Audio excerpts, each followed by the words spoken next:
अंतर्राष्ट्रीय स्पंदन पारमार्थिक शिक्षा व सामाजिक उन्नयन समिति एवं संजय जैन गुरुजी शिष्य मंडल द्वारा अपने मार्गदर्शन प्रेरणा स्रोत आध्यात्मिक गुरु ज्योतिषी वास्तुविद संजय जैन गुरुजी के सम्मान में गुरु पूर्णिमा महोत्सव एवं गुरु उपकार दिवस, सेवा समर्पण व पर्यावरण संरक्षण परोपकार की अनेक गतिविधियों के साथ भव्य 2 दिवसीय आयोजन अत्यंत गरिमामय व भव्य स्वरूप में संपन्न हुआ। इसमें 20 जुलाई को गुरु पूर्णिमा प्रोग्राम के तहत मंदिरों में फल फूल मिठाई वितरण की गई, गुरुजी आह्वान, गुरुजी निमंत्रण, गुरु चरणों की वंदना की गई।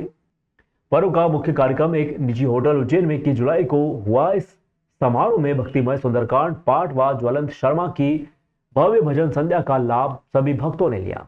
इसके अलावा पीएम मोदी, मुख्यमंत्री डॉक्टर मोहन यादव की प्रेरणा से पर्यावरण संरक्षण हेतु एक पेड़ मां के नाम अभियान की शुरुआत भी वृक्षारोपण एवं पौधों का वितरण करके आरंभ की गई। कपड़े की थैली का वितरण के साथ सभी को पर्यावरण संरक्षण की शपथ भी दिलवाई। ट्रैफिक जागरूकता के लिए सेवा सामग्री का भी वितरण हुआ। साथ ही कुछ विशेष समाज सेवकों को स्पंदन सेवा सम्मान भी प्रदान किया गया। गुरुजी लिखित पुस्तक दैनिक जीवन में धर्म, कर्म, भाग्य व वास्तु का परस्पर संबंध, इसके हिंदी व इंग्लिश वर्जन का विमोचन व वेबसाइट का विमोचन भी किया गया। इस पावन अवसर पर नए शिष्यों को गुरु दीक्षा के साथ ही पर्यावरण संरक्षण शपथ भी दिलवाई गई। अंत में गुरु प्रसादी का भव्य आयोजन भी हुआ। इसमें पूरे देश भर से आए गुरु भक्तों ने प्रसादी ग्रहण की। इस अवसर पर विशेष क्विज एवं अन्य आकर्षण पुरस्कार भी वितरित हुए। प्रोग्राम में समिति द्वारा शहर की गणमान्य हस्तियों को और समाज सेवक को स्पंदन गौरव सेवा सम्मान से सम्मानित किया। कार्यक्रम के उपरांत गुरु प्रसादी स्वरूप भोजन का आयोजन भी हुआ। इस अवसर पर संजय जैन गुरुजी शिष्य मंडल व स्पंदन समिति ने सभी गुरु भक्तों का आभार भी व्यक्त किया।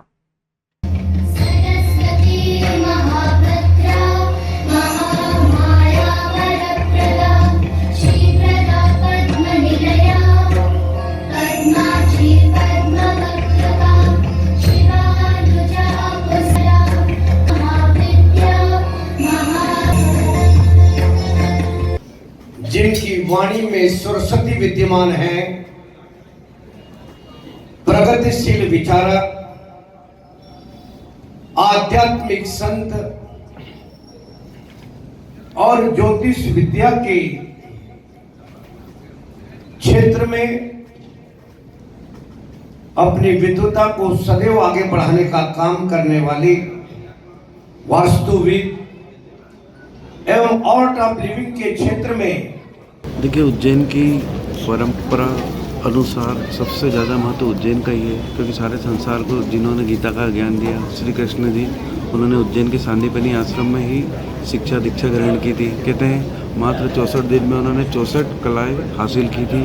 तो ये उज्जैन की पुण्य माटी का ही ऐसा प्रभाव है कि यहाँ जो भी आता है, जो भी चाहे वो प्राप्त कर सकता है। इसी तरह दक्षिण मुखी महाकाल होने से भी सिद्धि साधना का भी बहुत महत्व है और मनोकामनाएं जल्दी से जल्दी पूरी होती है। इसीलिए आप देख रहे हैं कि देश विदेश में निरंतर उज्जैन का नाम चारों तरफ धर्म के क्षेत्र में बढ़ता ही जा रहा है। और गुरु शिष्य परंपरा तो सनातन काल से रही है। गुरु दत्तात्रेय सब देवताओं के गुरु माने जाते हैं। इसी तरह शिव को पहला गुरु माना गया। लेकिन शिव की परंपरा के जो आपने सुना हुआ गोरक्षनाथ की, मच्छिंद्रनाथ की गुफा भी, वो भी यहाँ पे भर्तरी गुफा में उनका भी सब स्थान है। मतलब किसका नाम ले, जैन धर्म के भगवान महावीर स्वामी के उपसर्ग स्थली भी उज्जैन है।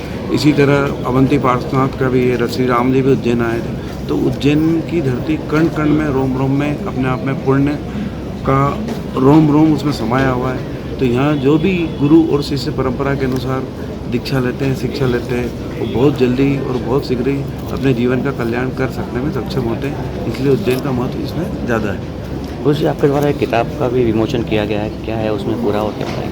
देखिए, हमने एक शिष्यों के आग्रह पे, चूँकि हमारे यहाँ मिलने का समय सीमित रहता, हम व्यक्ति से ज़्यादा मिल नहीं पाते हैं, तो उनका कहना है गुरुजी हमसे आपसे जो ज्ञान है वो बहुत जल्दी समझ नहीं पाते, सुन नहीं पाते, तो आप इसको लिखित रूप में हमको कुछ ऐसा करें कि जिससे हम घर पे भी उसका अध्ययन कर सकें। तो इसलिए दैनिक धर्म में धर्म, कर्म, वास्तु और भाग्य का परस्पर संबंध। देखिए, आज हर व्यक्ति के मन में ये क्वेश्चन आता है, नई पीढ़ी जो साइंस लेके पढ़ी हुई इंजीनियर है, डॉक्टर है, कि धर्म क्या और भाग्य क्या और कर्म क्या।